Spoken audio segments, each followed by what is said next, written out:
Hi guys, this is Genjo from Londonsaurus, and today we're going to be talking about Demon Slayer Season 3, Episode 3.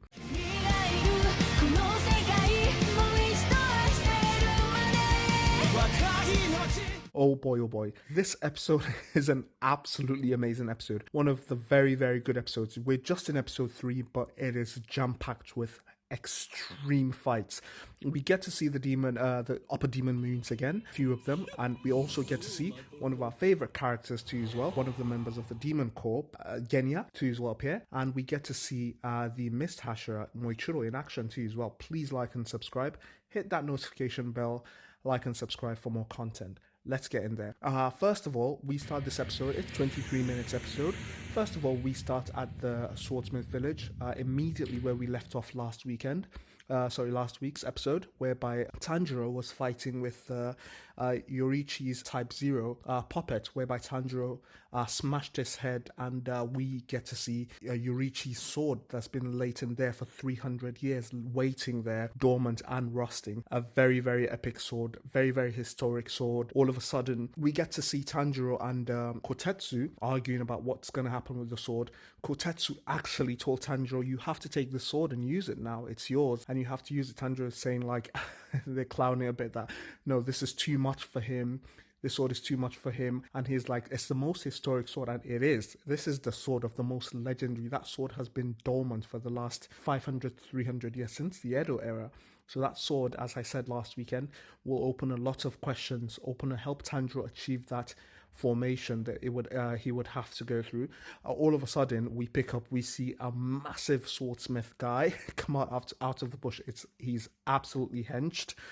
He's got one of those masks. You can tell that he's a swordsmith from the swordsmith village coming out, and he just literally, I think he's been eavesdropping, so he heard them. So what has happened is, I think he heard and he knows, and he just said, leave it to me. They're all like, what are you doing? What are you going to do with the sword? He's just, leave it to me. So apparently he's going to reforge the sword, because there's a bit of rust in the sword, because it's one of the purest metals, and make the sword back to its normal, because Yorichi has already imbued his energy, his will, and also one of his sun breath user, just like Tanjiro, into all that sword. It's become that crimson, so I can't wait to see how the sword will look after he's done it. So they kind of leave the sword to him there for yourself. We see Tanjiro go back to to the hot spring, to the inn where he was resting. He was eating a bit of crackers, and we see Genya. We've not seen Genya. We know obviously Genya is the younger brother of the Wind Hashira. Honestly, all of their family have like anger issues. Literally, Genya is always pissed off, rightfully so. He did have an encounter with Tanjiro, if I remember, during the first arc, whereby he was trying to kind of like bully a little girl, and Tanjiro broke his arm. He was clowning him. He was like, we're friends, and he's like, we're not friends at all. He's actually one of our fan favorites, Genya. He has a very, very unique and special abilities in all the Demon Slayer Corp. Genya is one of the only Demon Slayer, spoiler alert, obviously, that has a very unique ability whereby he can be able to consume a demon's flesh and be able to have the abilities of that demon. So he becomes kind of a pseudo demon there for yourself. Very, very interesting character. I'm glad we have him here. The animation, once again, is absolutely amazing, brilliant, crisp as usual. Tanjiro tells him, because we see him in the last episode lose a tooth. I think he went on a fight, so he kind of lost a tooth, and the tooth grew back. And we see Tanjiro saying to him, I thought you lost a tooth the last time I saw you. And he just completely, because he's hiding his abilities to everyone, he's like, no, you don't know what you're talking about. He had the most awkward look. And he's like, Tanjiro, and Tanjiro literally gave him the tooth, and he's like, who the hell takes a tooth from a random stranger that a random stranger disposed of? He was like shocked. He's like, I'm done, I'm not your friend anymore. Tanjiro just kicked Tanjiro out of the house. It's quite funny though, because he doesn't want anyone to know about his abilities, which is rightfully so. It's the only way he can be able to kind of get one on people, and have that element of surprise.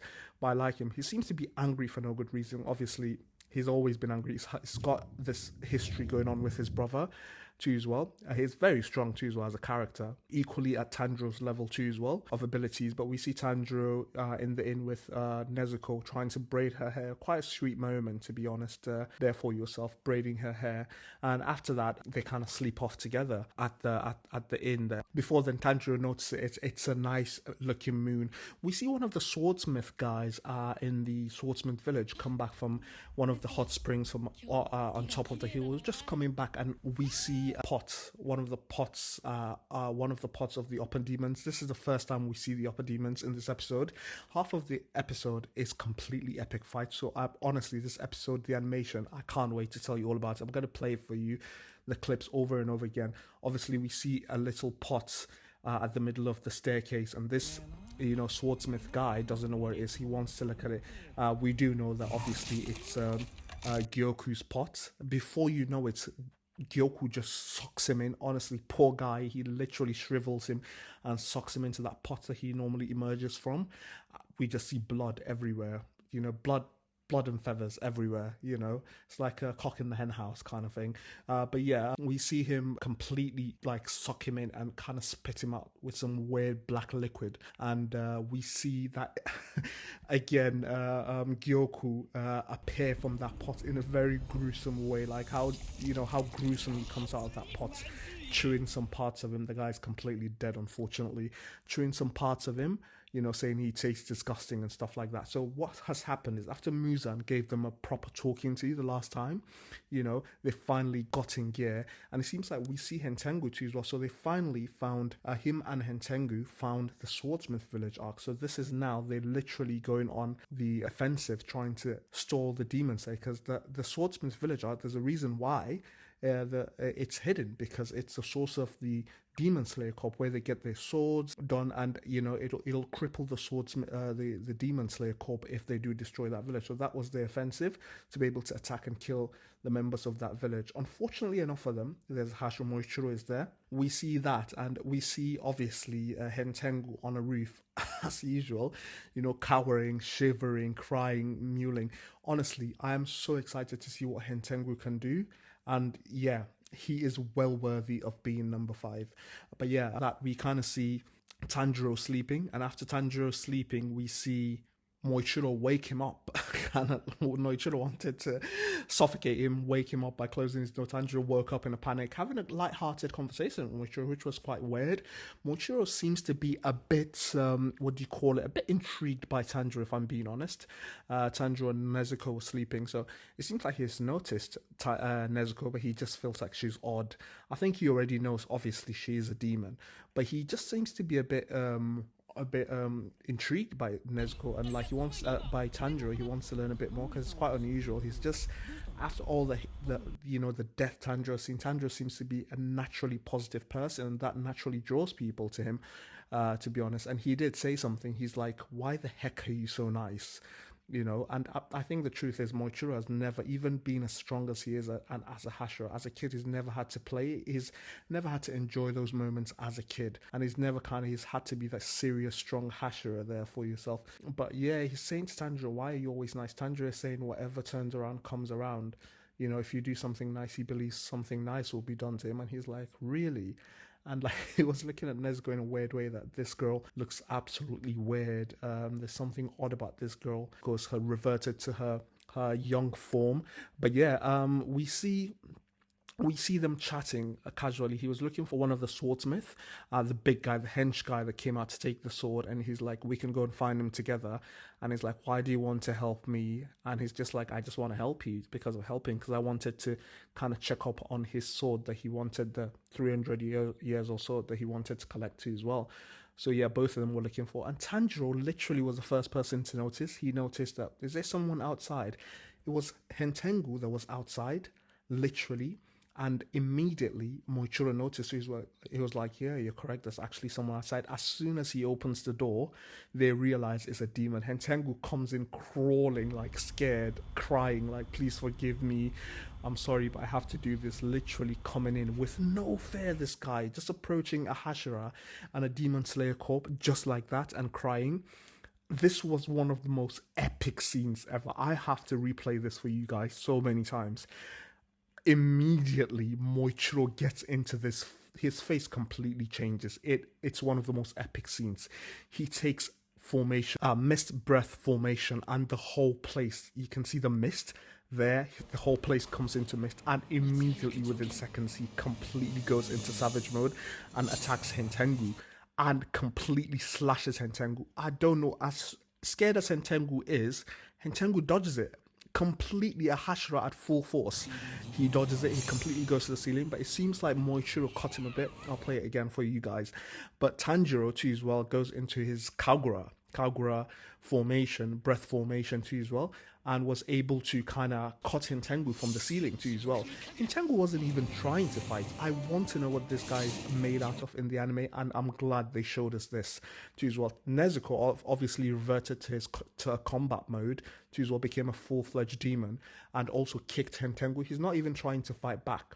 But this is one of the most epic scenes. Before you know it, Moichiro went into his formation, mist breath formation, and completely cuts off Hentengu's head without a second thought. And Tanjiro just remembered the last time he fought with the Sound Hashira, fought the last Upper Moon, that even if you cut their heads off, it wouldn't work. And he's trying to tell him, and that is actually the truth. This is when we see Hentengu's real ability and why he deserves to be number Upper Demon Moon 4. Because he's absolutely strong. We see him, his head that was cut off grows a complete body on its own with a kind of complete, like one of those Tengu designs, and his body grows a head that's completely normal. This Hentengu body has a fan, and the other body has like a weird scarf. Honestly, before Moichiro attacked, he blew him away like a leaf with that fan. He completely, a Hashira blew him away. Tanjiro was able to withstand that fan because Nezuko caught him, but he completely blew Moichiro away. We get to see the epic forms of Hentengu and why he is the fourth Upper Moon. Two of them looking absolutely amazing. Two demons. They don't look like they're here to play. You know, all of them look badass. One of them holds like a pre-staff, one of those pre-staff, and the other one has like a fan too as well. The one that holds the staff makes a thunder. Yeah, thunder. You heard me right. Thunder. He completely calls a thunderbolt from somewhere else. Similar to this guy's ability, Zunisha's ability, thunderclap ability, but it's crazy. Just like a thunder god. Like, he calls thunder, he completely obliterates Tanjiro. Tanjiro wanted to pass out because of that thunder blast, and the other one was just standing there. Then we see Genya come to save the day. Genya was so epic, man. He wields a pistol. Before you know, we see a pistol, a shotgun pistol. He completely shoots two bullets, obliterates both of them, headshots both of them off with their heads completely. And yeah, we see him, apparently he uses a pistol, and also he uses a short knife too as well, a Demon Slayer knife. Their heads completely go off, but you can tell that they're not even phased, they're not playing about. It seems like their heads always grow a body again. Before you know it, the heads that he cut off grew another body on its own before Genya even realized. And he's trying to tell Genya, the more you cut them off, the more don't cut the heads off, because they just grow more and more. Before you know it, one of them had already grown a body and became like one of those Tengu with the feathers. And before you know it, he was already flown away. Tanjiro was dragged away and flown away. And Genya was stabbed by one of them already. And Tanjiro was telling, Nezuko wanted to save him obviously, but he was telling Nezuko, please just save Genya. Make sure you save Genya. So that's kind of like her duty at that point in time. But yeah, one of them, you know, had a feather, dragged Tanjiro to the skies. Tanjiro was trying to do his Kagura formation. The guy had kind of like a thunder echo from his voice, like a scream, like a vibration. Sorry, kind of like Kiba when he does his like dog whistle, but that one's like a thunder kind of scream. But Tanjiro was able to cut his leg off and let himself loose, but obviously the sound blew his eardrums away. He's almost passed out. He falls down, and he's got the guy's leg still attached, the bird leg still attached to Tanjiro's body. Tanjiro was able to make it. He's almost passed out to the floor, landed on the ground, but before he knew it, it has already grown a body. That leg that was attached to Tanjiro's had already grown a body, and before you know it, I think it's about to attack Tanjiro. So we quickly cut off to one of the most gruesome scenes again. We cut off to Gyoku. We see Gyoku become, he never ceases to amaze me, become this weird oddity, a fish with one of his bowls on it, that vase of his on it, trying to attack Kotetsu.